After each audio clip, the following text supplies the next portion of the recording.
On today's episode of the Unwritten Rule, packed show. We've got football and men's basketball to talk about because Mizzou got their season underway against Memphis and on Monday. So we obviously wanted to recap that for this show. So we have that, but first we have the Oklahoma preview. Looked ahead to that.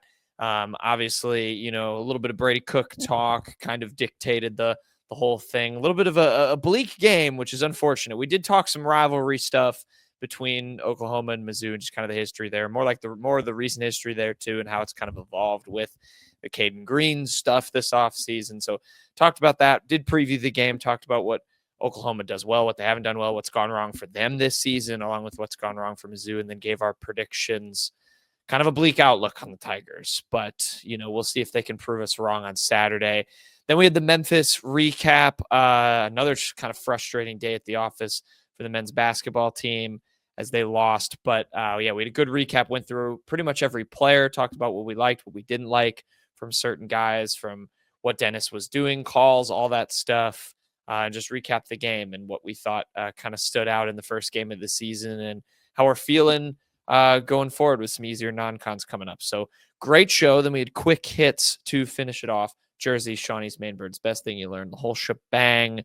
Talked some other Mizzou stuff, talked a little college football, a couple things in the pros, a little NBA, some fun names being added to the South Bay Lakers. That's a sentence I didn't really, thought I would say in a Mizzou show, but it has Mizzou ties. So, listen to that. But a great show, packed show. Like I said, recap Memphis, previewed OU for football, and dove into it all for you. So I won't dilly-dally any further. The Unwritten Rule starts right now. Marcel, where are you going with that disc? You are not putting that on again. Marcel, okay, if you press that button, you are in very, very big trouble. Attention. Everybody stop what you're doing. It's time for The Unwritten Rule, a Mizzou sports podcast brought to you by the Believe Network, alongside Payton Haverman and Kenny Van Doren. Here is your host, Jack Knowlton.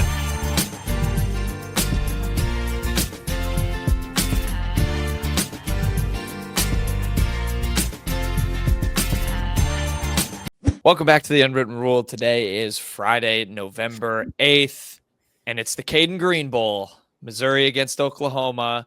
Obviously, we can talk about Payton Green in a minute, but if you don't know that story, this is a perfect game to fill you in specifically. But yes, Payton, Kenny, Missouri football is back. It's kind of felt, I don't know about if y'all have felt the same way, but just with the bye week, this felt like a longer bye week for me than the first one. I feel like we just haven't seen Missouri on the field for so long. Maybe it's just because I've tried to put that Alabama game way as far out of my brain as humanly possible. But Missouri football is back this week, 6:45 p.m. Saturday on SEC Network. You can watch this game against Oklahoma, a rivalry renewed from the old Big 12 days for the Tigers and Sooners.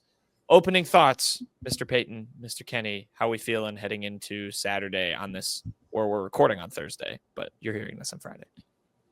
It's kind of sad what this game has been watered down to. Coming into the year, I mean, this was such a hyped up game, kind of on both sides of the coin, I'd say. I mean, Oklahoma fans were very bitter about Payton Green leaving Oklahoma for Missouri. Missouri fans, boy, they talked a lot of smack on social media this offseason. But this game just doesn't mean that much at the end of the day, other than just kind of a rivalry kind of getting renewed. I mean, neither of these teams are going to be in the playoffs at the end of the year. Oklahoma has been kind of a mess. They have one conference win, and it was over Auburn. So, I mean, they have so many question marks on the offensive side of the ball in particular. This was a game that, came into the year with, if you could probably ask a Missouri fan which game do they want to get on their schedule the most, I'm pretty sure almost all of them would have said this one. And now it just doesn't really mean as much. I mean, they're both bad teams, really, especially if Missouri doesn't have a full-strength Brady Cook. It's just kind of hard to get super up for them, for me personally. But I'm sure once it actually gets going, the Twitter takes start flying, it'll fire me up a little bit. But, yeah, I mean, the excitement is just kind of gone for me. I'm not super pumped about this anymore. Yeah, I think these two teams are close on the similar playing fields. It really just comes to, who's going to be under center, who's going to be in the backfield for Mizzou come Saturday. But at the same time, there's just so many connections still between these two, even with, besides Caden Green. I mean, Theo Weiss played 4 years at Oklahoma. Like he was a big time receiver there. And you look at even guys like Luther Burden, who was verbally committed to Oklahoma before he decommitted, looked at Mizzou, Georgia, and others. There's just a lot of connections there between these two. And that's just what kind of makes it fun too. When you have these guys that know players on the other team, JJ Hester, a former Mizzou wide receiver, who's now the leading Oklahoma receiver due to some injuries. He's stepped up in that spot. There's just a lot of connections between these two programs, and I just find that pretty fascinating. It's still a lot of fun, even when these two teams probably don't have too much to play for other than pride and probably a better bowl game. I think that's the embodiment of like the modern version of this rivalry, because it goes back, you have some good history between these two teams, but then they don't play for so long. And now it's sort of graduated to this place of, like Payton said, it's Twitter back and forth. It's, talking trash about recruits. It's players, that have switched teams or being committed to one team and flip-flopping to the other, rather than maybe the historical, this game itself means a whole lot, but it's like more of a bragging rights thing where no matter how good either team is, it's like you kind of have the one up in the actual game finally. So yeah, I think that means some things from a standpoint there, but yeah, it's hard to get fired up when, again, so much of this to me comes down to the health of one guy. Of course, that guy being Brady Cook. I mean, he was listed questionable. I don't know if either of you two have any further update on that. I mean, Missouri's injury report or availability report, and keep in mind we're recording this in the afternoon on Thursday, so the Thursday night one has not come out at the time of recording, so things could obviously change by the time you're listening to this. But Cook list is questionable. Noel list is questionable. Like Payton said, Caden Green listed as probable. He has to play in this game. You got to put him out there for at least one game. That's unacceptable, given what happened there with the transfer. But yeah, it just, to me, it's, kind of black and white. If Brady Cook plays, I think Missouri's got a shot. And we can talk about some of Oklahoma's stuff in a second. But if he doesn't, I mean, I don't know how to faith in Drew Pine. Yeah, I mean, to put it into perspective, I mean, the line for this game, depending on where you looked, always was probably Missouri -3 or -4, and now it's swung the complete opposite way to like Oklahoma -3. So that kind of gives you the thought of where people think Brady Cook's health is at. I honestly feel less optimistic about his chances this week than I did against Alabama. The Alabama one always felt fake to me. This one, I don't know. I'd be a little surprised if he played, to be honest. I really would. So many injuries to him. Just kind of not super. There's not a whole ton of buzz about his status like there was before Alabama. I kind of think it's smoke and mirrors. I think he's probably a little worse than questionable. I don't have a good feeling about Brady Cook playing on Saturday, but it is like you said, Knowlton. I mean, it completely flips my prediction. If Brady Cook is out there and healthy enough to look all right, I think Missouri wins this game. If it's Drew Pine out there, I think there's a better chance Missouri gets shut out than wins this game. So yeah, that kind of piles on to my lack of hype for this one, to be honest, is that it comes down to the health of the quarterback, and he's not healthy either way. So I'm not super optimistic about his health or Missouri's chances for this one.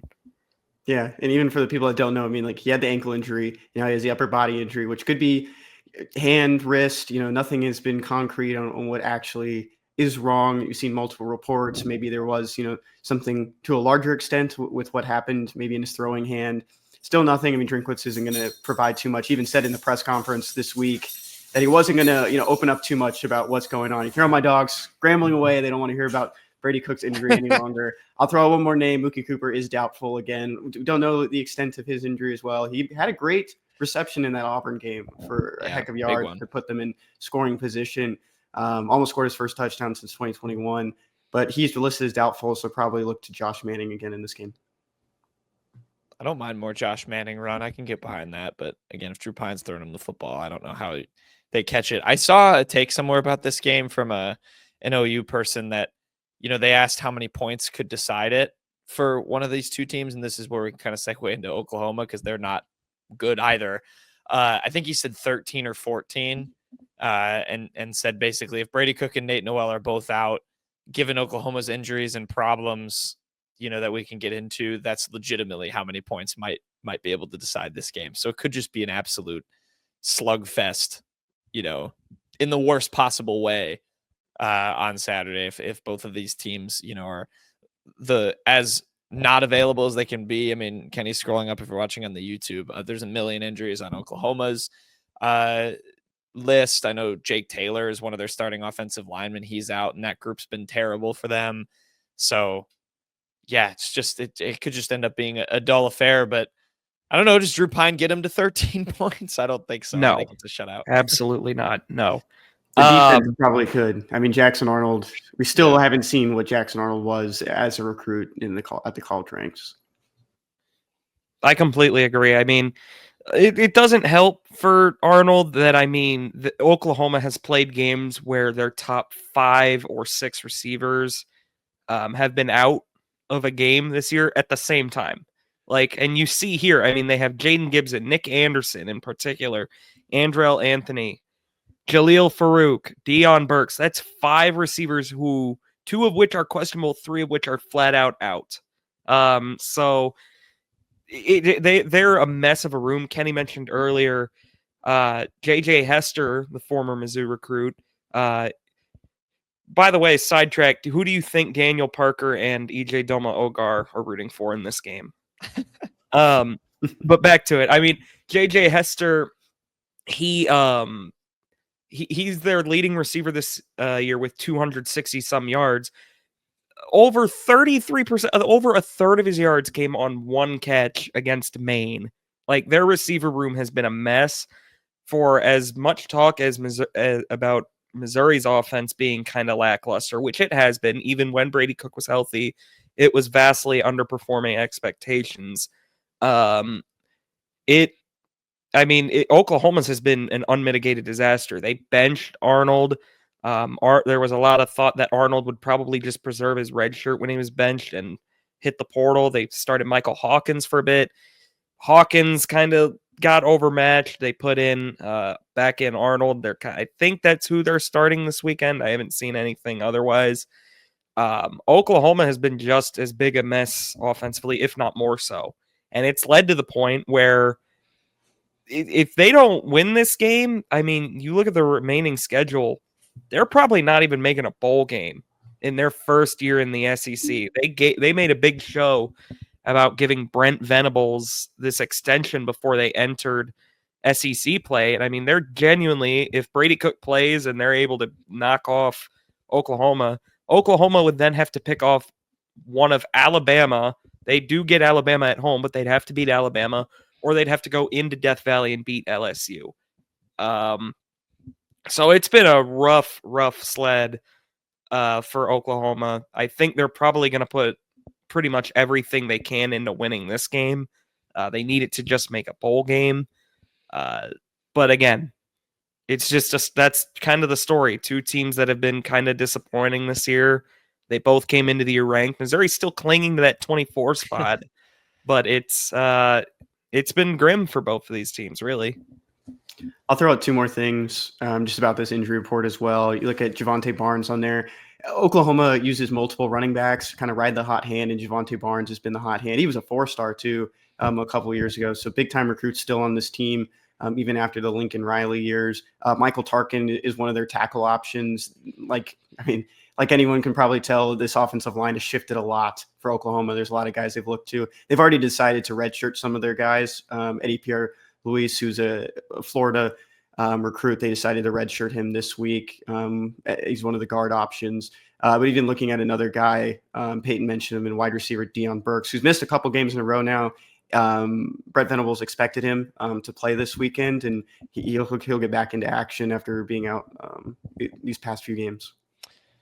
Yeah, I'll just, the only thing I'll add is some context with both of those things with the receivers, or with Arnold. Actually, when I was reading stuff. They had the kind of carousel, which doesn't really bode well if you're ever benching your quarterback in the middle of the season.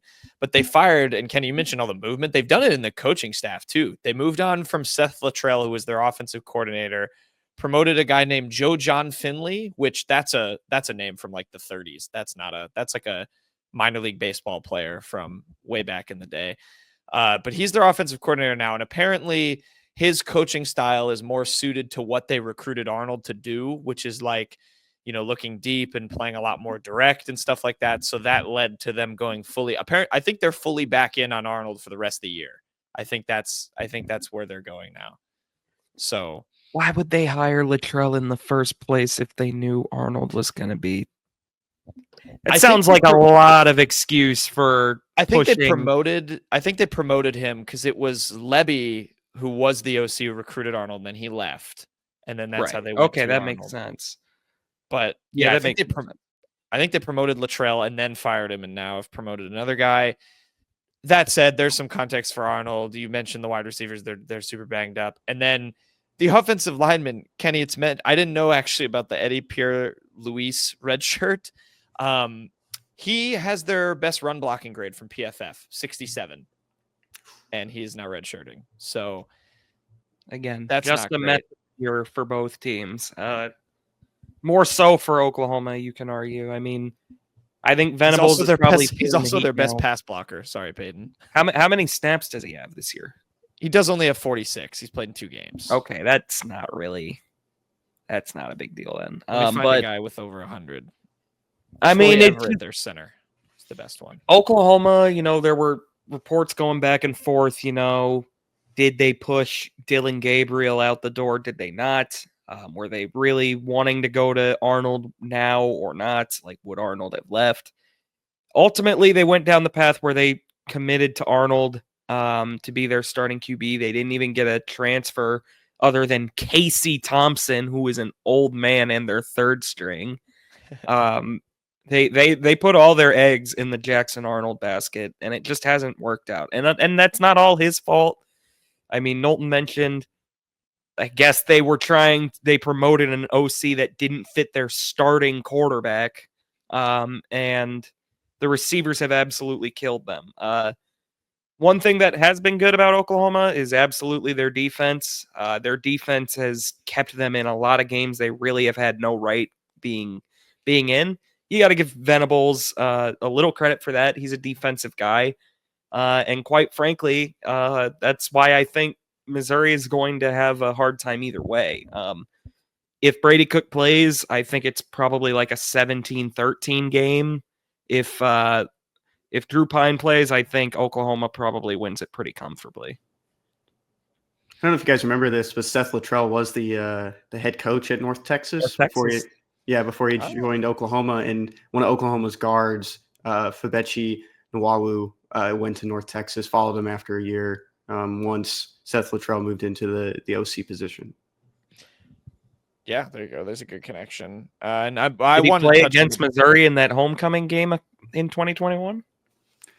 Oh, he is a class of 2021 recruit, so there is a chance he was on that team. I have no idea. I can check. I'll do my research right now. Luttrell was actually fired after North Texas's they were in the Conference USA title game, and they lost that game, and they fired Luttrell because they just had kind of gone stagnant. But yeah, there's some good connections. It's going to be a visually unappealing. It's just going to be a bad game to watch, quite frankly. These are not good teams. They're not good offenses.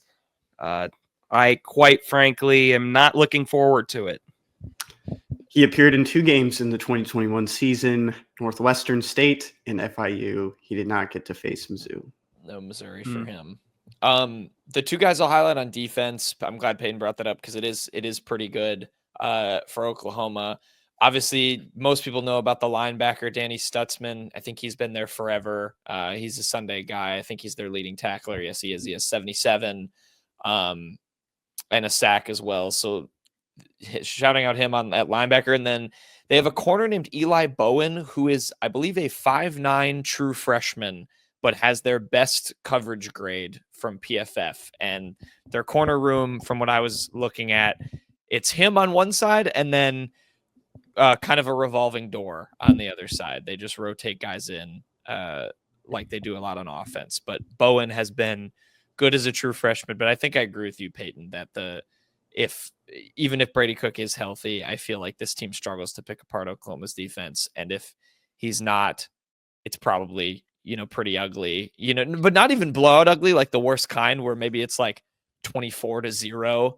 And you're just kind of like, wow, that's a blowout. 24. It is a blowout, but like, it's not like in the 30s at least, but it's just one of those things where, Missouri doesn't score. Yeah, it's another guy worth mentioning on Oklahoma's defense, I'd say, is Dominic Williams, the D lineman. If you remember, he's the TCU transfer. Missouri very much wanted him as well. Some of the NIL figures that were being thrown around for him got a little insane. He ultimately chose Oklahoma. Doesn't really look like there was a good option either way. He's going to be playing in a middling bowl game one way or the other. Well, maybe not even if Oklahoma loses this game, but 22 tackles and a sack for him. Yeah, and I mean, we'd be remiss if we didn't mention Payton Bowen, who probably had the craziest recruitment ever right at the end. Flipped 3 times in 2 days. He apparently doesn't just straight up start for them, but he's still like top 5 in tackles for them. I don't have these PFF grades pulled up in front of me, but he is also another guy that will play quite a bit. Payton and Eli are brothers, by the way, which is hilarious. Payton and Eli. Oh my God, I didn't even clock that. Yeah. Oh yeah. Eli Bowen. Eli is the younger brother. Even better. Payton Bowen. He looks like his best attribute is tackling. He's got a 70.1. That's his highest one. So kind of been meh, but yeah, it's team's been meh. It's really hard to just get geared up for this, which really sucks because to go back kind of to the top, it's a fun game or a fun rivalry, but just this game in particular is kind of the culmination of a lot of bad that both teams have gone through. Kenny, correct me if I'm wrong. He rotates in with Robert Spears Jennings, right? Bowen? Correct. Yeah, well, that makes sense. Robert Spears Jennings, I mean, he's their top graded defender on a really good defense. So 84.8, 92.7 run defense grade. Good for him. Kid can hit. So Robert Spears Jennings, with the name like that too. If you got Spears in. Oh yeah, I forgot the David Stone thing. There's just so many things that could have been fun if these teams were good. It just don't matter now. It's tough. Should we do predictions? Should we just knock that out? See where we end up on this game. Revisiting Alabama briefly. I did the best on that one. Whatever. I picked 42-17 Bama, and it was 34-0. Gross. Anyway, who wants to go first? Do either one of you want to? I'll go first. I'm gonna predict. I don't think Brady Cook plays in this game. I really don't. Not with that many injuries. Not with the lack of buzz that we've had around his injury. I think he does not play, and unfortunately, I think Oklahoma wins this one. I think the defense holds Oklahoma in check for 3/4 of this game, and they roll over and die in the 4th. I think Oklahoma will win this game 27-10. I like it. Kenny, you want to say yours or you want me to go? You can go. All right. I don't even know if it'll get there. I kind of like the prediction I was reading about on the internet earlier today from an Oklahoma guy. I said, like, if 14 points wins it, I'm kind of trying to manufacture a way in my head that happens. I'm going to go 14-3 Oklahoma, and it's just a putrid, just slob fest. And a lone Blake Craig field goal for Missouri is the scoring. I think there's going to be a defensive touchdown on the Missouri side. I think there is an opportunity for that, even with this secondary. Looking a little bit at the corner position.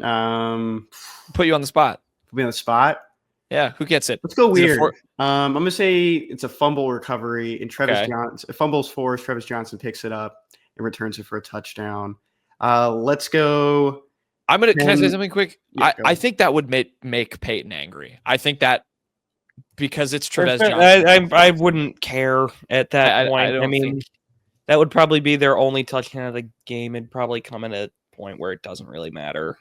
Well, in Kenny's scenario, it would be a close game. I will say, Kenny, nobody would like for you to be right more than Missouri, because the one thing, Missouri's defense, I think, has been pretty solid this year. It was always going to take a step back, but I think it's been all right.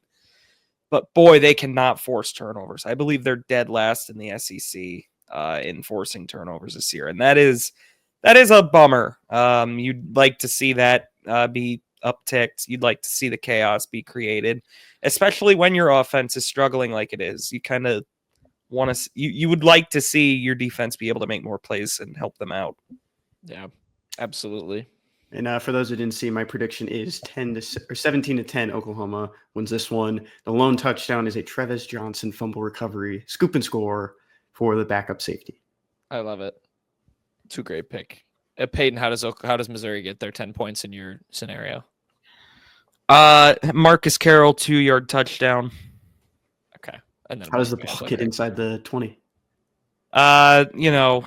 They will move the ball because Drew Pine does at least know the rules of football, and you really have to be overmatched talent-wise to not even at least get in range there. It did show against Alabama. They got to the 1-yard line against Alabama. They just didn't score. This time I think they'll score because Oklahoma is not Alabama. It's very sound logic. I can get behind it. All right. There's your Oklahoma preview. Just going to be, hopefully it's a way better game. Hopefully we're coming back with egg on our faces because it somehow turns fun. But I think all of us don't really see a world where that happens. So, enjoy the game if you're going.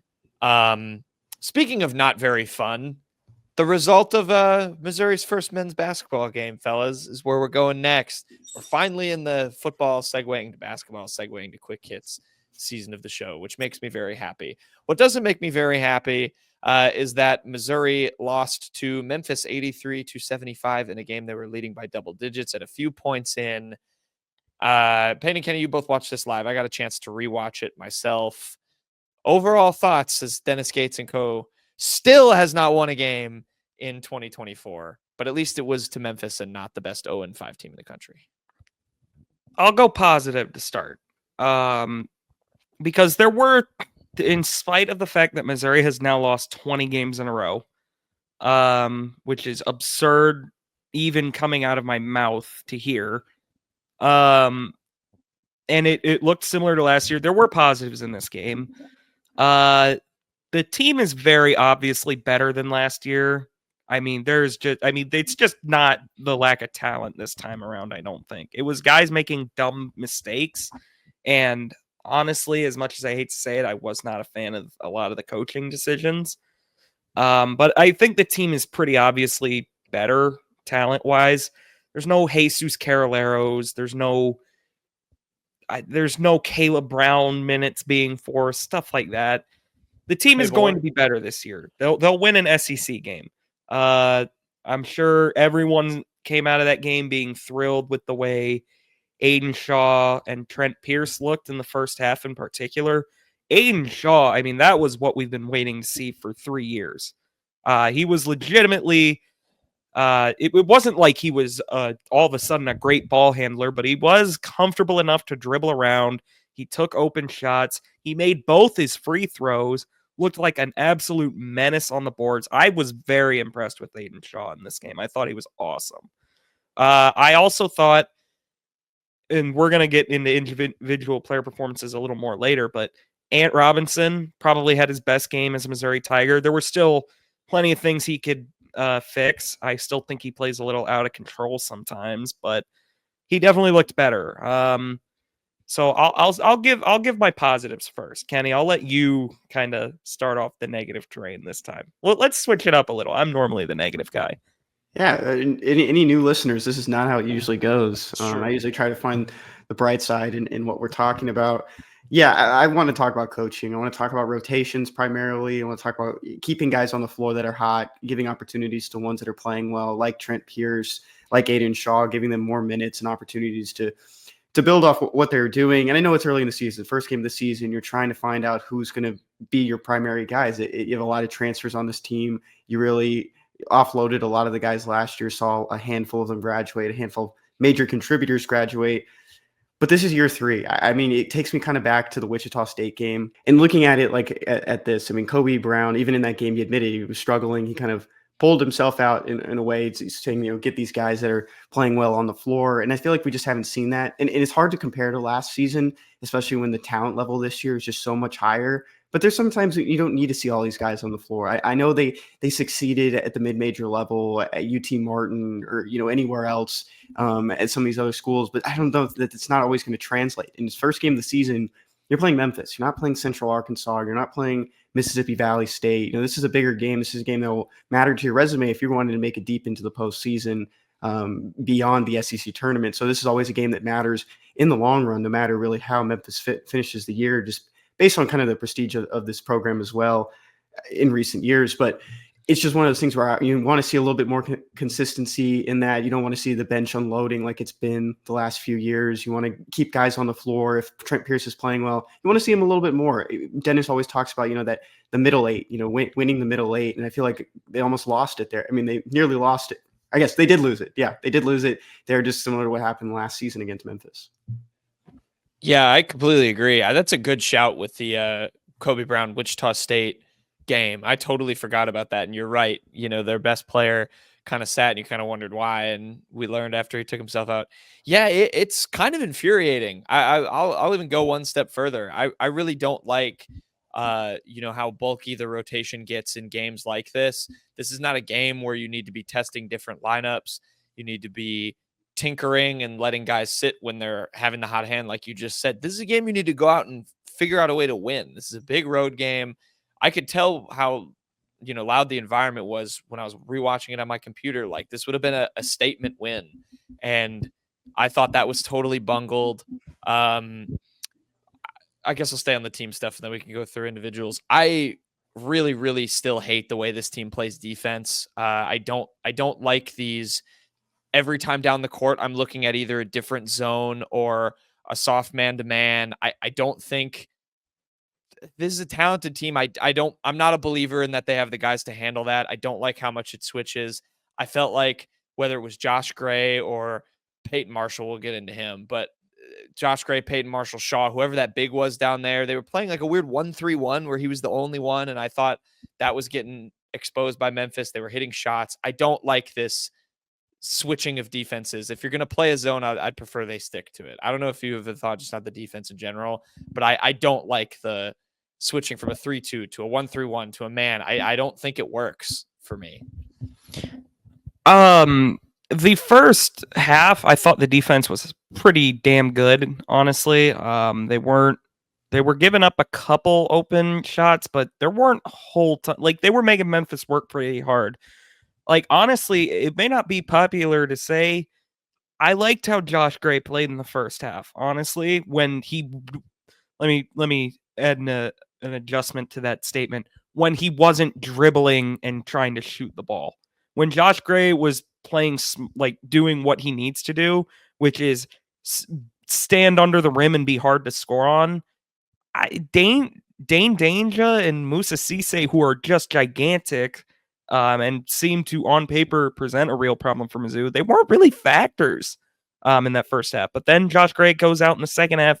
He picks up his third and fourth fouls, like, immediately. And it almost felt like Dennis Gates panicked from that point because he put in Payton Marshall. Payton Marshall didn't look that great. He picked up a foul within 2 seconds of him being in the game. Then the rotations just kept getting funkier and funkier. I mean, he didn't go back to Pierce, who, like, with the lead, who played excellent in the first half. You guys mentioned the rotations thing. I don't mind Dennis Gates putting in Jacob Cruz and Marquise Warwick at a certain point in the game. Like, if the situation is right, when you're losing the lead and, like, it's starting to kind of teeter towards Memphis's side momentum-wise, there is no reason to put in two guys who have never suited up for Missouri on the court for their first shift. I mean, that was absolute nonsense. Jacob Cruz and Warwick had no flow in the game. I think it's in Missouri's best interest to get them in the rotation going forward. But like you guys said, they need to ride the hot hand in that scenario. Trent Pierce and Aiden Shaw and Anthony Robinson led them in that first half. I mean, you kind of got to look at it and be like, okay, we're going to get Jacob Cruz and Warwick ready during the blood donor phase of the season, these next 8 games. They don't need to play against Memphis. You need to get that win against Memphis. I thought that was a nonsense bit of subbing there. Jacob Cruz turnover was horrible. The Jacob Cruz beyond that was, I know Dennis Gates said the reason he didn't put in Pierce at a certain point was he wanted ball handlers on the floor to break the press that Memphis put on. Jacob Cruz hadn't played all night. Like, that's just not a good sub in that situation. I thought I just wasn't impressed with a lot of things. That was just one thing in particular that stood out to me. The defense in particular, it just fell apart once Josh Gray got his 4th foul and had to kind of just stand around. I mean, he couldn't do anything. And I just thought Dennis Gates rode with him too long. I thought he kept Caleb Grill out there way too long when it was pretty evident he was giving you nothing on either end. It was just bad. It was just a bad second half all around. Coaching, play-wise, I was not impressed with one of the transfer guards. I thought Tony Perkins played way too passive. I thought Cruz and Warwick were non-factors. Just bad all around, really. And yet they still only lost by, 8 single digits. I mean, that's how good they played in the first half. They got outscored 51-33 in the second half. And that's bad. And only gave up 83 despite doing that. I think it's just frustrating because it was a case of they just shot themselves in the foot, whether it was coaching or some just weird play. And it was a game that Missouri could have come out and won, but the quest for a win goes on. I'll rapid fire these because we've already talked about most of them. But I was just trying to take note of players. I did like a stock up, stock down thing of just, who I'm liking right now, who I'm not liking very much right now. Overreaction after one game, call it. Stock up, Anthony Robinson. Payton, you already touched on him. Kenny, yep, you agree? I said for sure. Good. I mean, he was your leading scorer. I mean, how many of you would have expected that from a second-year guy, especially it being Anthony Robinson? Yeah, 3-star guard too, mind you, not like some blue chipper. Well, apparently he's a Florida State transfer. Yeah. If you ask the AAC announcers, Mm-hmm. Which I have another thing about the announcing in this game that we'll get to at the end. I'm sure you guys know. Other stock up, Aiden Shaw again. Payton, you touched him. Made a 3. Had some just ridiculous. I am going to be so back on the Aiden Shaw. I have been riding his coattails forever. He's been consistently underperforming. I loved what he did. I wish he played the entire game. He was great. He was very good. He needs to be a little more in control, like just not getting 3 fouls in 11 or however many minutes he played. 17. So he needs to be a little safer there, but he was excellent. I thought it was his best game as a Tiger. All the skills. I mean, it was athleticism, everything. Like IQ was off the charts in this game. It was like, yeah, everything we kind of were promised when we heard about Aiden Shaw years ago. It felt like it all just kind of came together for this one game. If Aiden Shaw and Mark Mitchell can be some crazy big like front court thing that happens, I'm going to be in heaven. That would be amazing. And then my other one was Trent Pierce, like you said. Made a 3. I thought, frankly, there were a couple shots. To me, he never took a bad shot in this game. He just missed a couple. Like he had a couple missed threes, and then he had one layup that he did like a double clutch, and it was a tough shot, and he didn't get to go. So I think in another world, he might be leading if some of those shots fall. Like I actually thought he was pretty good, even though he's 5 for 10 from the field. I think, which that's a long way from where we came. I'm hoping it can be a full circle for Trent Pierce with what we were promised last offseason, how he looked, and then how he played on the other night. So I liked him. I thought he was good. Stock down, Caleb Grill. If he can't make shots, I don't know what his purpose is. He's not a plus defender. He was useless in this game. Here, like, the idea of Caleb Grill is so great because like I'm not going to question Dennis Gates starting Caleb Grill. He absolutely, Right. if Caleb Grill is playing at his best, he's absolutely one of the 5 best that should be playing. We've seen it. I mean, he's a great rebounder for his size. Team, like, he's up and down. Like, he was not good defensively in this game, but a lot of people seem to love his defense still. But Jesus, I mean, he was 0 for 4. They all were, like, none of them I thought were going in. They all off his hand looked bad. And honestly, I think he was the one that kind of really started the cascade, like, just of garbage when he just threw 2 straight passes into Memphis players' backs. I don't know what he was doing. It was almost like he was just pressing too much. That was really bad. And just trying to make it too much of a play. And I don't know how much you can point to, like, maybe knocking off rust either. The guy's a veteran. I mean, he's played for 3 different programs. He's been around college basketball for 6 years now. I know he didn't play much because of that wrist injury last year, but coming back. And, what I want to kind of see is like almost like a Trey Gomillion glue guy. If he's not going to be the one that's scoring, I mean, how can he energize this team offensively from a passing standpoint and then defensively? There are still some advantages, maybe some pluses from his defensive game that you want to see moving forward, but it's almost like a bigger Trey Gomillion where he can be kind of like that hectic guy on the court. I think how long until we get a better Caleb Grill impact than him getting ejected and that leading to a Missouri win? I think that's what I'm counting down the days to. I thought he was awful. Payton's kind of had me come around a little bit on Josh Gray. I was probably being a little bit too harsh, but yeah, just don't dribble anymore. Just play defense. He that's should your job. never, ever, ever, ever, ever, ever dribble the ball. And he should not ever, ever, ever shoot the ball unless it is a easy dunk. There is no reason. He was good when he did not do any of that crap. I thought he was fine when he was just standing there being big and hard to score on. Which it is nice to have that. I don't think we should take that for granted. Yeah. Kenny, I'll ask you this one first. What was your Payton Marshall take? Because I had him stocked down too. I don't think he's ready. He didn't look good for me. Yeah, I mean, the fouls were kind of, a tough thing to see, especially like how quick they were coming. I think kind of moving forward, you still want to see something this season. You want to see him take that step forward. And I think these non-conference games coming up will definitely be a better one. But he's another guy that you maybe wanted to see on the floor early on, especially kind of backing up at the center position. But I think you're right. You just couldn't. I don't think he's ready for the test. Yeah. Might have to stock down the entire freshman class. I mean, Marshall's the only one that played. And look, I don't ever think you should rely too heavily on freshmen that are not straight up blue chippers.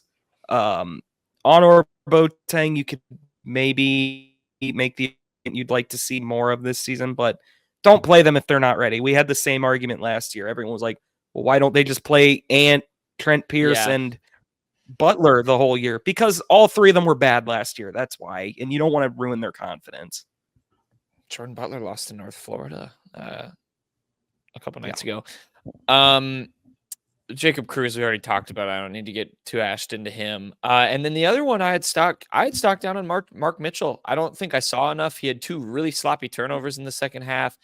To me, never looked super comfortable. I am a little bit worried offensively, and this is maybe me overreacting. I'm a little bit worried offensively with the fit of him and Bates on the floor. This just didn't seem like it was working. I don't know. I feel like at some of those Duke highlights, I saw him used a little bit more in the post, and I feel like against Memphis, I was watching him try to take guys one-on-one, trying to do the stuff that Tamar Bates is good at doing, and I didn't like it. It was clunky.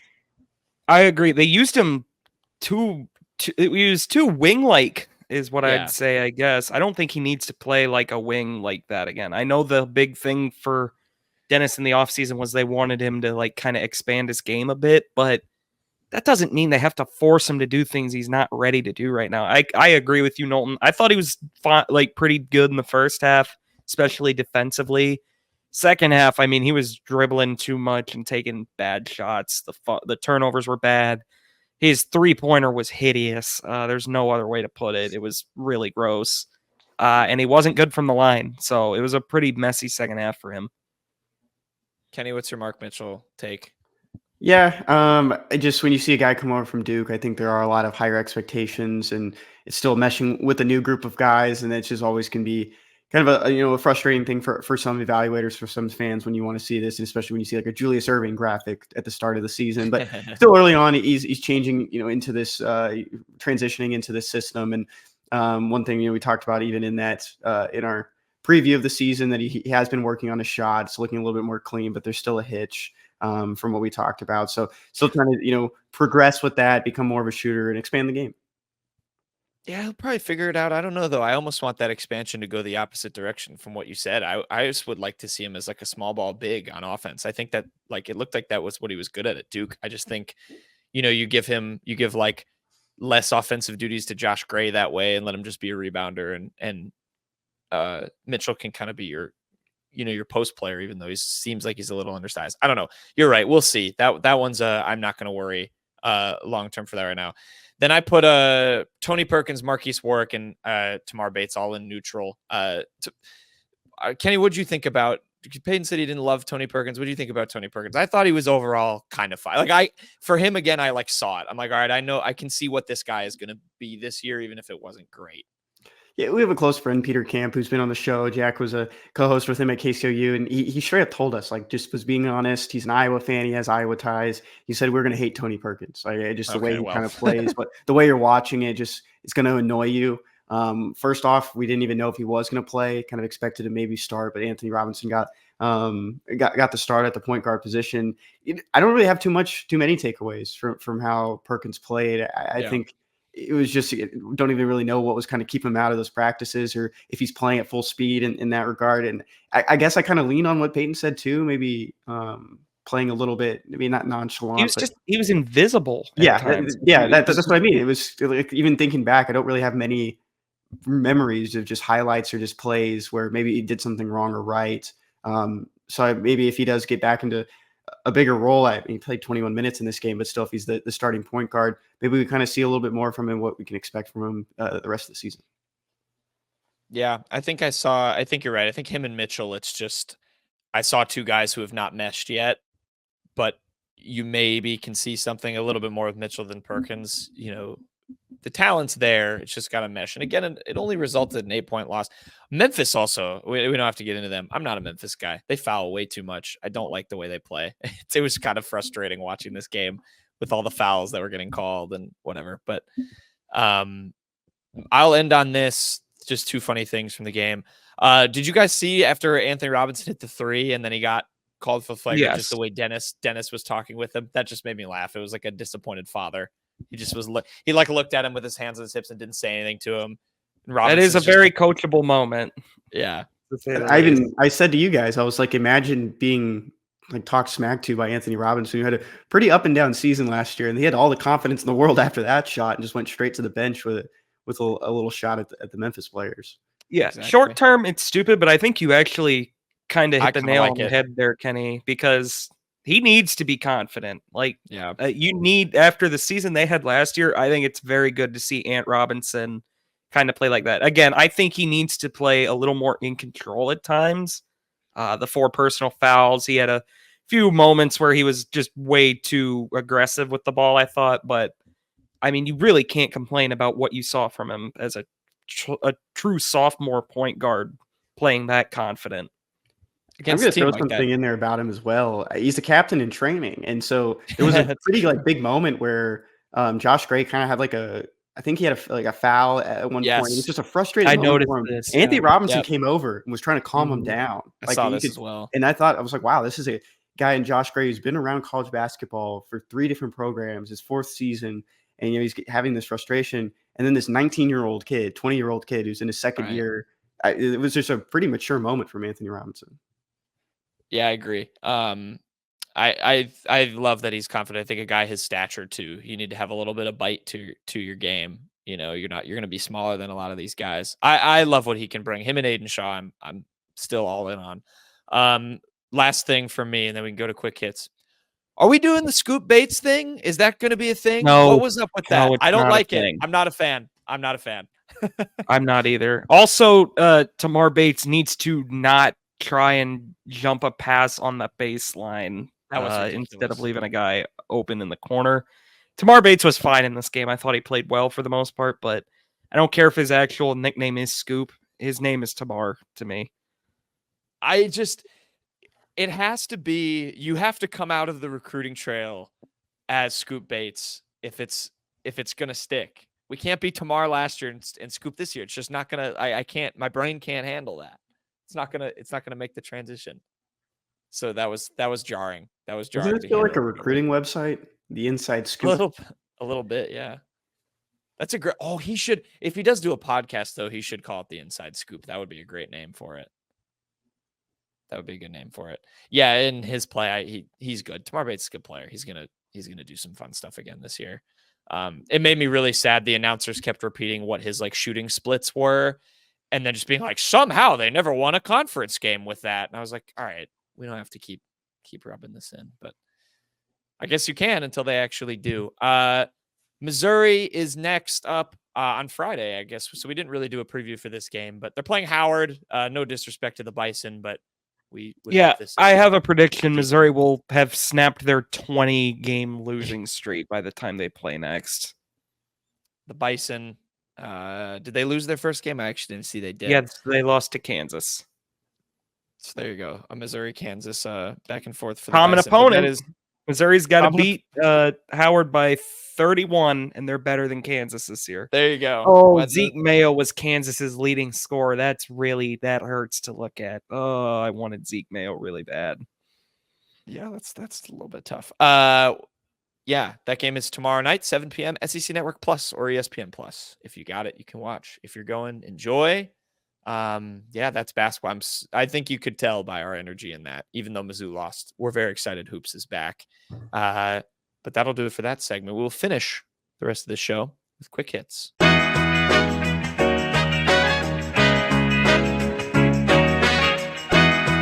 Okay, quick hits time. We will finish out the show after a lengthy Mizzou segment. It's nice to have basketball back once again.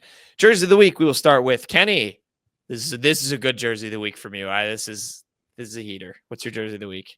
Yeah, if you're looking at the South Bay Lakers roster recently, you probably noticed a very familiar name. It's Sean East II at the top. But there's another name. Yeah. Well known on this one, of classmate of Payton Haverman's at UT Arlington. That's Not quite. Gordon, who also played at Mizzou.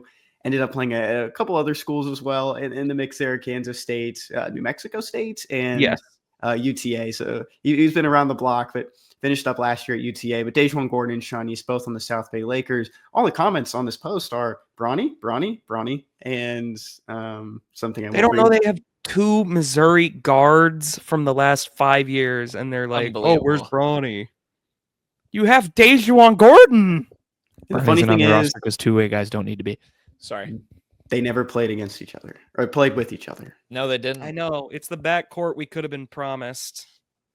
Both just grandpas of college basketball. They were around for as long as they could be, but credit to them. Yeah, this is awesome. Very excited to watch some South Bay Lakers highlights with these two. Payton, jersey of the week. Jersey of the week. Can Missouri make it 2 Burlsworth Trophy winners in a row?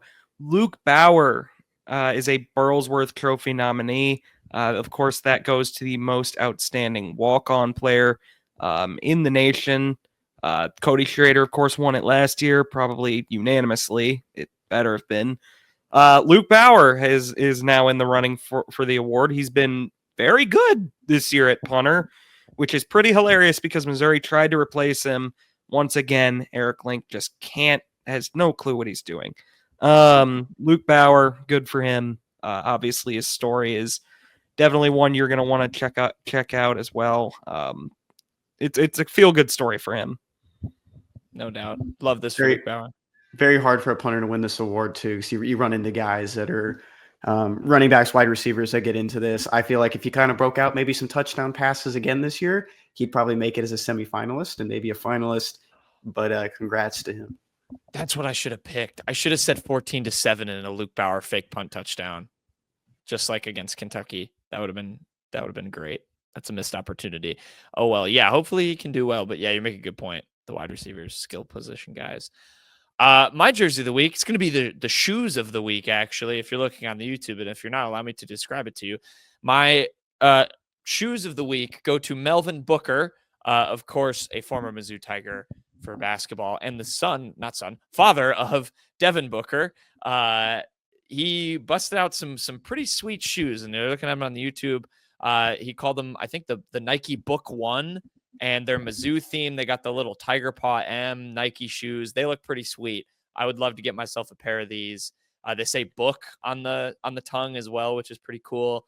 Very cool from Melvin Booker. He's wearing them at the Suns game. Of course, Devin Booker plays for the Suns, and I really wish Devin Booker also played for. Yeah. Why? Look at how proud he is to be a true son. Why is Devin Booker not a Mizzou alum right now? We would have only got Devin Booker for 1 year. I know, but still, why is Devin Booker not a former future true son? Yeah. Very unfortunate, but I these shoes are sick. I would if he starts selling these, I will buy a pair. That's what I'll say. So hit me up, Melvin. Next, I like no capping. He's the main bird.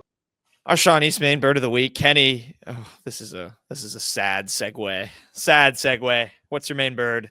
I'm unbiased. I don't have any feelings towards any of these MIZ or anything I put on here. But yeah, my main bird of the week is Albert who was released by the Eagles 2 days ago. So on Tuesday now, his time with the Eagles is over. Of course, played a good amount of games between the Broncos and Seahawks. He's been a two-time bird, and good luck to him on what's next. Two-time bird. They announced the Eagles on trade deadline day, and people were not happy that this was the only move they made, as you can tell by the replies if you're watching on the YouTube. I don't think Eagles fans appreciated Alberto enough. He didn't play this year. Well, yeah, he's been hurt all year. Hopefully he finds a landing spot, a very happy home for a team that needs a tight end. Payton, what's your main bird? My main bird of the week is going to be a game that is just going to be terrible for Missouri, probably. They announced the game time for South Carolina. Missouri will play at Columbia, South Carolina, Williams-Brice Stadium at 3:15 p.m. Central Time on 11/16.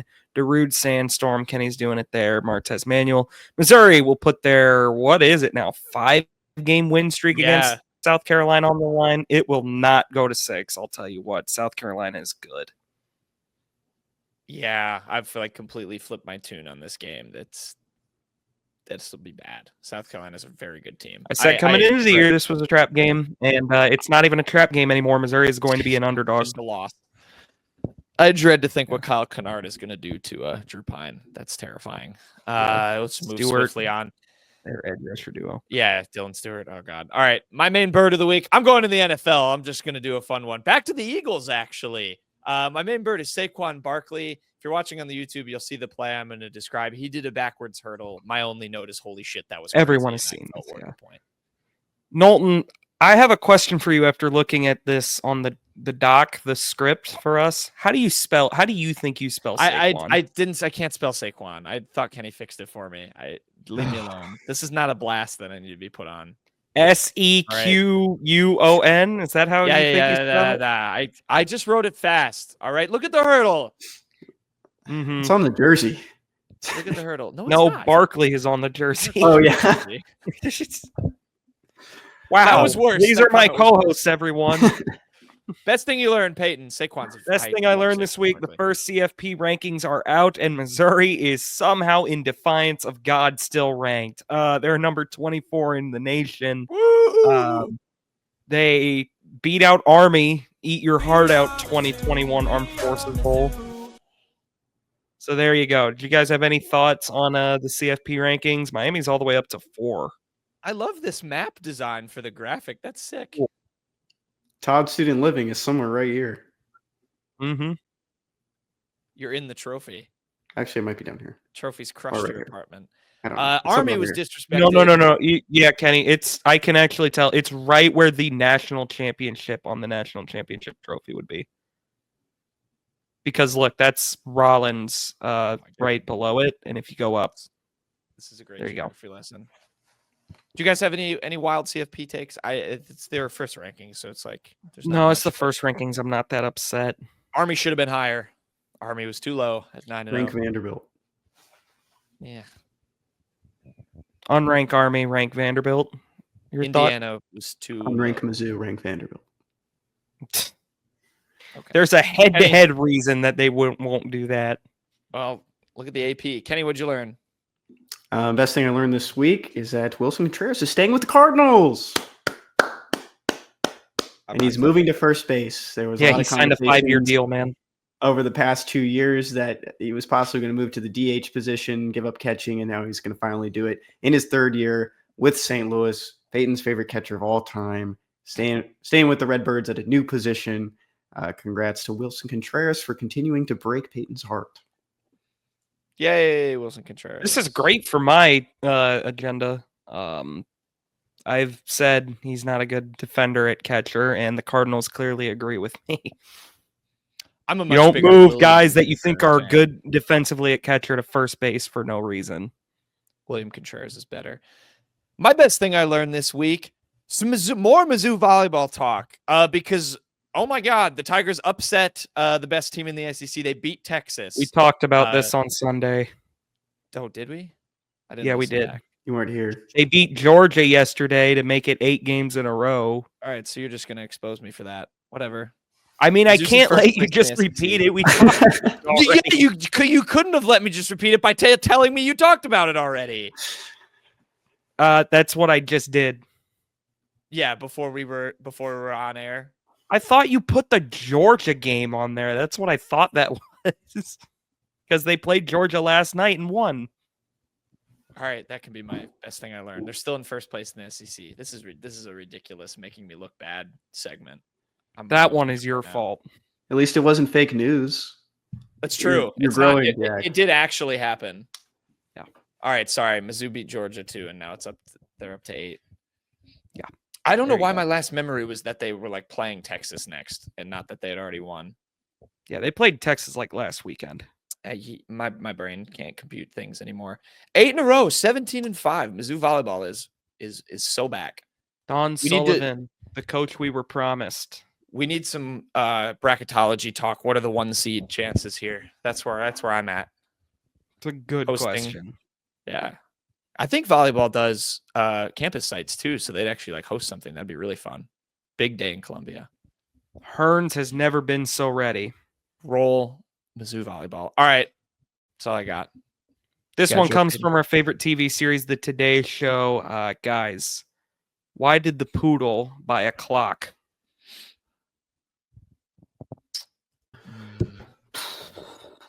I don't know.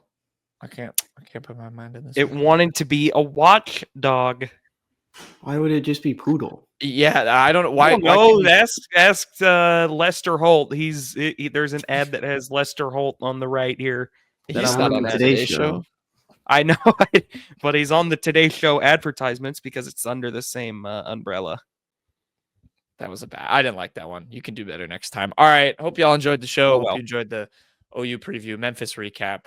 We got Mizzou Howard and then Mizzou OU this weekend. Full packed weekend in Columbia. So enjoy it. If you're there, enjoy it on the TV. If you're watching, we will see you guys on Monday for a recap.